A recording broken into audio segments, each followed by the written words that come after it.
Hey, good morning, good afternoon, or good evening to you viewers and listeners of hypnosisweek.com. This is a slightly shorter than usual episode, but it's one that's going to be invaluable to you nonetheless, because I have got a true living legend of the psychic industry who himself also has experience, because this is hypnosisweek.com and we do interview people from the psychic arena, but obviously from the context of how it can cross-relate into hypnotherapy and stage hypnosis and hypnotic things. So it's interesting to note this gentleman has also been a stage hypnotist for many years and run a hypnotherapy practice very successfully over in New Zealand. He's the author of over 100 books. We'll find out exactly how many in a minute. From everything you can think of from A through to Z, as we'll find out in the sort of next half hour. The man who is the living legend, Mr. Richard Webster. Welcome to the show. Thank you very much. It's great to be here. Well, as I say, I mean, you've done over 100 books that are available. If people just go to Amazon and type in your name, Richard Webster, there's everything from palm reading for beginners, which is just a fantastic book. One of my personal favourites. Bang for buck, as they say, because there's so much information in it, such an amazing price, is Llewellyn's Complete Book of Divination. Yes. There's just so much content in there, and it's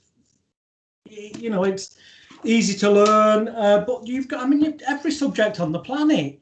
Where do you find the time to write this many books, Richard?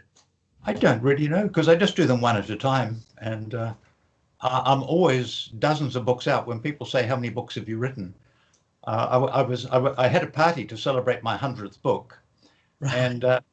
and we actually discovered I'd written 120. So I could have had the party. When I had the party, I could have had the party a couple of years earlier, or a few years, and I did. So I'm up to 158 now, and I'm not ready to hang up my pen yet. Flipping heck.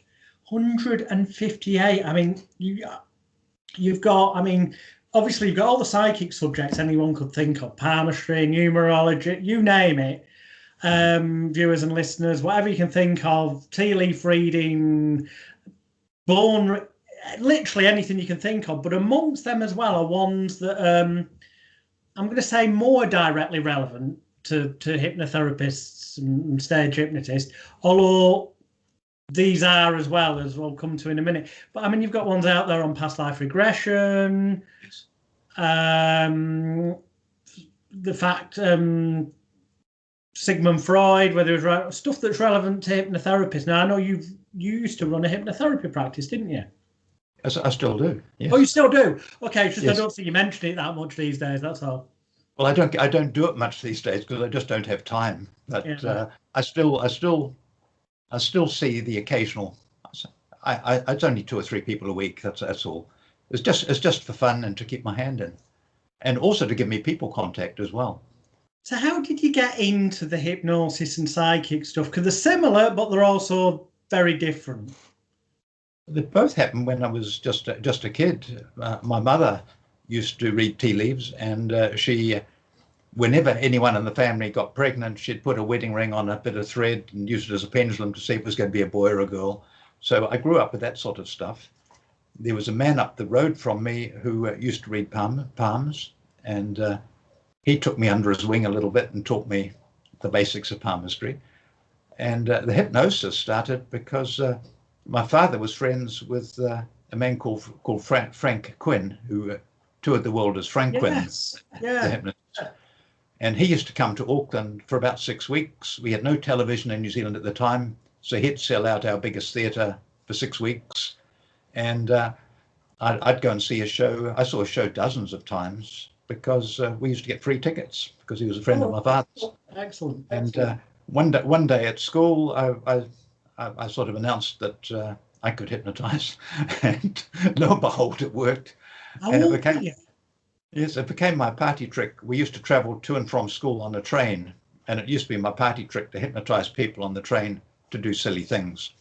How old were you then at school? 13, I suppose, 13, 14. Bloody hell.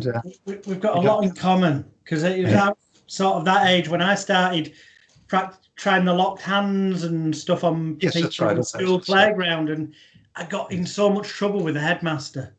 I almost got expelled from school because one of the passengers on the train complained to the headmaster, and I got into big trouble. But it worked to my advantage because none of the teachers would ever look me in the eye ever again. They had this fear of it. Excellent. Flipping heck. It's the only thing I'm remembered for at school. My school record was not great. So how did that become? How did you get into it professionally? For because the viewers, it's one thing to do things and amazingly young, but whatever age people are watching this and they're just starting out, it's one thing doing it as an interest, or it's a different thing. How did you manage to break into it professionally? That happened when I was about 26. I left school at 17 and I worked in book publishing for 7 years because I wanted to be a writer and I thought it would teach me what went on behind the scenes.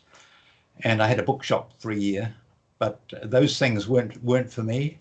I thought it'd be great discussing the latest bestsellers with my customers, but I'd argue about a price increase on the Women's Weekly and things like this. So after a year, the walls started coming in on me. So I sold it and I started a book importing business, and I could sell the books, but I couldn't get paid. They wouldn't really pay me for having a wholesale business. So that was a disaster. And I ended up doing a variety of jobs just to pay my debts. I mowed lawns. I delivered donuts in the middle of the night to shops. I taught the piano. I did a variety of things. And my childhood hobby of magic came back because I discovered I could make money doing kids' parties, and that sort of grew. It actually grew to a very happy position because I was able to stop mowing lawns myself and pay someone to mow my lawns because I was making more money by going out doing kids shows. And I'd written a couple of books. My first book was on censorship, so it was nothing to do with psychic things, but my second book was really a pitch book on it was called Sunshine Success. It was just a little 32-page pitch book, and I sold that by reading palms in shopping malls, and it was illegal to do that in New Zealand in those days, but if people bought the book they could get a free palm reading, and that made it okay. Loopholes. You like loopholes. Yeah. So that worked very, very well indeed.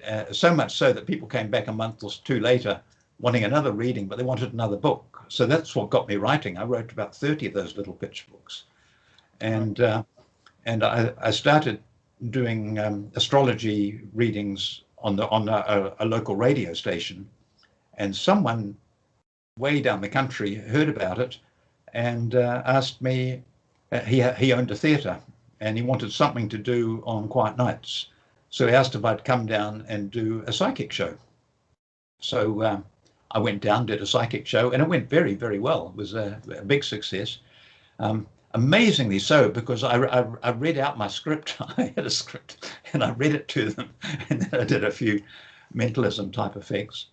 Came back from that, and all of us started to get a bit more attention from the agents who were booking me as a children's entertainer, wanting me to do adult shows.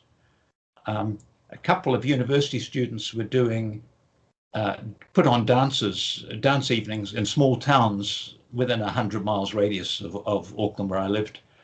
And they thought, again, I'd be a good thing because they already had the venues. They just had to promote them. So I did those. They went well. And then an agent said, we've got the Navy want a stage hypnotist. Can you do that? And I said, sure. And I panicked. I'd done, that little bit as a teenager, but I certainly didn't have a show. I had Ormond McGill's first book. I can't remember what it's called. It was The Art of Stage Hypnosis. That's it. Big hardback, but it was The Art of, not the encyclopedia. Yes, that's right. It was The Art of, yes. So I had that. So I went and did it, and it went incredibly well. And I remember coming home again on an absolute high because I'd found a whole new career. And I realized afterwards that it worked because people in the Navy are used to obeying orders. So you say sleep and boom. So they just do what they're told. Well, So I it don't know. still takes a lot of confidence to go and do that first show. Yes. Well, I was lucky. I had beginner's luck because a year or two later, I went to Norfolk Island, which is just a little island 1,200 miles away from New Zealand. It's only 5 miles long by 3 miles wide. Old people used to go there because it was a safe place to go, and honeymoon couples used to go. And I went there to do hypnotism shows in a hotel there for a week. And it wasn't a good idea, as I discovered later, because both the old people and the honeymoon couples go to bed at 8, and my show was at 9. So we hadn't thought of that one, but we got enough people, and they all went okay. And the manager of the hotel said all the locals would like to have a show just for them, not with any of the tourists. Would you do that? So I agreed to do that. And again, there are only 1,500 people living on the island at that time. They all knew each other, knew everything about each other. They wanted to see a show, but no one wanted to participate. So I had to drag them up on stage, and they were all like this. No one would let me hypnotize them. So it was the first show I did. There'd been a few others where I couldn't hypnotize anyone, and it was an absolute disaster. So after a week, I was feeling really quite happy, and I'd become a little celebrity on this tiny little island because I've been on their one and only radio station. I'd been full-page article about me in their little newspaper. So I was feeling quite cocky, and then I had this disaster. So and then I thought, oh my God, the hotel are not going to pay me. They're not going to pay me, but they did. Well, that's it. I mean, it happens to us all, doesn't it? At some point. Seriously, listeners, viewers, if you're just getting into stage hypnosis, honestly, even people that have been at it as long as Richard, myself, other people who've been at it decades, there will still be the odd night when things don't go to plan. Yeah, that's right.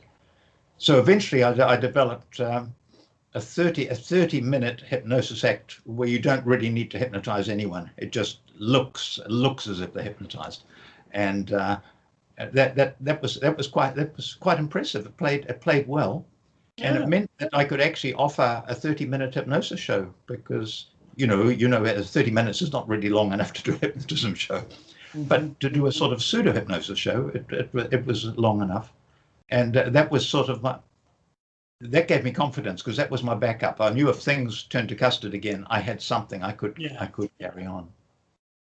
Have you ever written that down, so to speak, the routine? Because I know years ago you had out the Richard Webster hypnosis show videotapes. A lot of viewers and listeners won't know what those are. But what we had before DVDs and digital downloads, and you can actually, I don't know if the auction's ended, but as we do this on the 23rd of September, there's a setup on eBay for hundreds of dollars, I think. Oh, really? Yeah. Because they're not available anymore. Why I should buy it. I don't have it. I should buy it. You should buy it, and if you made it, get it transferred and get it back on the market, Richard. Yes. I don't know what it would be like now. That was done, I think, in the late 80s, 1980s. So I'd be unrecognizable probably. Well, you're definitely younger, but it's most definitely you that's on the cover. You can tell that on the picture. Oh, you're very kind. Thank you. You must have been one of the first. I mean, you certainly, in terms of stage hypnosis, you must have been one of the first courses on the market then. Well, it was the first video wise. I mean, it was the first one. Yes. You really need to get it back on the market then. So anyway, psychic stuff in relation to hypnosis. I'm just going to throw this out there, and then obviously, please disagree with me. This is not about agreeing with me. By all means, disagree. But my view is that hypnotherapists, we're moving on from stage hypnotists. Hypnotherapists, there's various different markets they can go down, obviously, but one of them is the new age, spiritual, if you want to call it, Yes, belief market, where there are people who do have beliefs in things such as angels, reincarnation, past life regression, and whatnot. Now, I'm not here to debate or make anyone watching or listening, argue whether it's real or fake, imagined. Because frankly, personally, I don't think it particularly matters if the individual that you're giving a past life or an astral projection session or a spiritually themed hypnotherapy session, if they believe and get a benefit from it, I don't think it particularly matters why it works. But what are your sort of thoughts on the overlap? Because I think there's a big market there for hypnotherapists that's not been tapped properly. oh, there certainly is. Yes, I've always been interested in reincarnation and things on that sort. I've always had a memory of myself in a strange memory. I was a very small child and I was warm, and there were these round red circles going round and round and round, and I had no idea what it was. It was just a funny sort of memory which must have come from a past life, I assumed. Mm-hmm. And then one day, it must be 40 years ago, I was, or maybe a little bit less, I was helping one of my children do their homework, and I pulled the book off a shelf, and it landed and it opened with a color picture of the Russian steppes with a big bonfire, and these women were dancing round circles. They're wearing black dresses, but the insides the lining was red, and I was just a little kid, so I was seeing these round circles go round and round. And that brought all sorts of memories back for me. So I've always, so I obviously there's no way of proving reincarnation, although it's a theory I really like, and because of that myself, and with that memory I've always had, I'm inclined to believe in reincarnation. So I've always had an interest in that. And of course, doing the past life regressions, they were great fun because you never knew where someone was going to go back to. And I never had Cleopatra or Henry VIII or anyone like that sitting in my chair. But I had one man who was the money man or financial advisor to Thomas Cromwell, not Oliver Cromwell, Thomas Cromwell. And we were able to check up facts about him, which verified different things.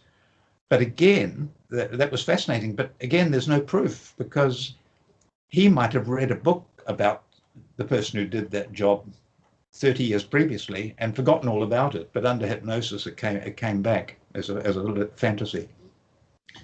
So there's no proof. Or it could have been real. It can't be proved either way categorically. No, so the jury's out. If it works, it works.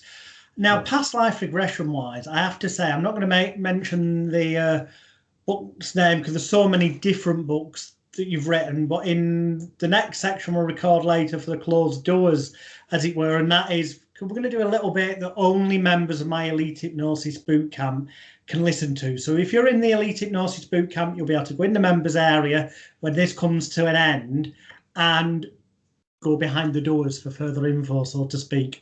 Otherwise, I'm sorry, there's some things we only keep for bootcamp members. But one book of yours that I read, I'm sure it was a book of yours I read about past life regression, and we'll mention the name in the next section. It gave the example of how somebody in the present life now could have a very weak arm, for example. Yes. No particularly, they couldn't track it down medically. And that by going through the past life regression process, they discovered that in a previous life, they'd been in a sword fight and their arm had got chopped off. And coming to the realization of this and bringing that back into the here and now, they suddenly regained all the strength back in their arm and were fine. And that got me thinking, because I was only a teenager then. I'd just been getting involved in hypnotherapy, but not read anything about the use of past life regression. And when I read that in your book, I started experimenting, thinking, well, it doesn't matter whether it's real or not. If they believe it is, or they get a therapeutic benefit from it, then that's all that matters. And that sentence in your book, just I've used that thought process so many times in therapy with amazing results that, you know, thank you. And I'm sure you've got other examples, have you? You can share with us. Yes, I have, but I can't think of any at the moment. Being put on the spot. It's a long time since I've done a past life regression, and the trouble is I keep getting busy. I get very restless. I think it's good for me as a writer because I can write a book and get it all out of my system, and then I can write a book on a different subject and do the same thing. So past life regressions I did for many years, but they sort of go in and out of favor. If there's mention of past life regressions on television or something, all of a sudden there's an upsurge of interest. And I was able to create a bit of interest myself by putting flyers on my past life regressions inside library books on the subject of reincarnation. And that is gold that was in the same book, and I got leaflets done for back then, photocopied them, because I'm going back to like late 80s, early 90s. Probably, yes. And did exactly that. And I also do that with stop smoking ones in stop smoking books. And I didn't realise, but over the years when I've run training seminars, I've always advised that as a low cost. Takes a while sometimes to get response, because it depends when they take the books out. But you'll just out of the blue get clients, and it's all thanks to your books, because I realised rereading your books over the past few weeks that, oh heck, it's there down in black and white. I must have read it in Richard's book. Yeah. So, but again, I sort of got out of the way of doing them, so I haven't done one for years and years and years. I have every now and again someone phones wanting one, but it's always at times when I'm really busy, because I always do several things at once. And now I'm in my 70s. I don't want to be as busy as I used to be, but I seem to be as busy as ever. Well, I didn't realise you were that old, Richard. You certainly don't look it, as the viewers will be able to testify. That must be because you keep your mind active and do so many. Well, I'm not going to retire. Well, why would I do that? I love what I do. So I've no plans to retire at all. Well, and he's taken you around the world, hasn't it? I mean, unfortunately, at the moment we've got COVID and we're all stuck and not able to do the things we normally do. But I mean, you appear at conventions worldwide, book launches, flipping New Age festivals. Yes, I've been very lucky. I've had a huge amount of travel. And in fact, my wife and I have been married for 49 years, but I tell everyone it's actually only 35 because I've been away such a lot. and yes, I've been pretty well everywhere. Yes, I've been very lucky in that regard. Yes. So it truly is amazing. We're going to, in a moment, segue. We're at 24 minutes, which means that, I'm sorry, this recording is going to come to an end. A lot shorter than normal episodes, but those of you who are in the Elite Hypnosis Bootcamp, head over to the private members area and you will be able to pick up this interview there. For those who are not in the bootcamp, either join or just get yourself over to Amazon and type in this gentleman's name, Mr. Richard Webster, and I guarantee there will be a subject matter that will interest you. And having read, I can't say I've read all of Richard's books because I simply haven't, but I must have read over 60 of them and must currently possess over 60 of them. And I can say that the writing style is such that you get through them. There's so many. I mean, this is a 230-page book palm reading for beginners, but it is so easy to read that even if you've got no prior knowledge, you'll get through this. You'll be through it in one night. I'm not saying you'll be able to read palms straight away at the end of it, because you'll want to practice and go back and stuff. But literally, do yourself a favour, go to Amazon, type in Richard Webster and check out his books. And for those who are bootcamp members, we'll see you in there behind the door in a few moments' time.